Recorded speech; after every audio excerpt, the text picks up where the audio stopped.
愛の言葉질서를 해야 필요해.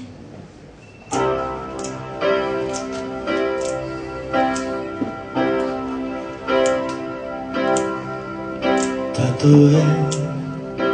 この世界が終わりを迎え過ぎ去ったとしても愛の言葉は消えることがない2000年の時を超えてもなお止まることもなく愛の言葉は語り継がれてきた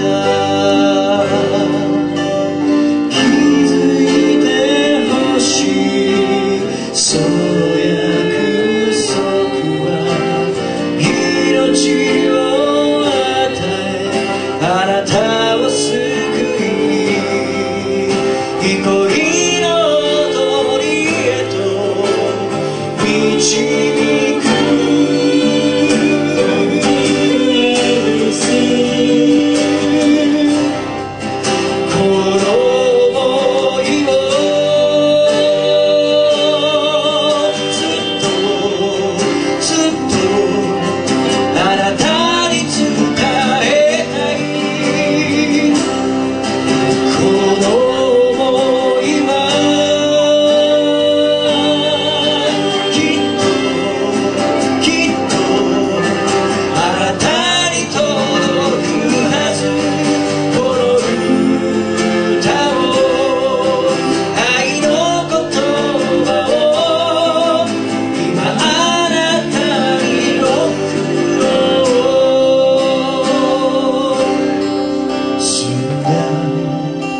青に染まる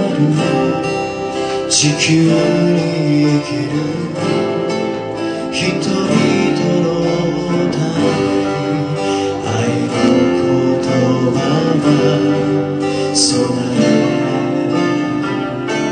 られていた行く道を示し闇を光に失望を希望に愛の言葉は変える力がある気づいてほしいその約束はあなたを癒し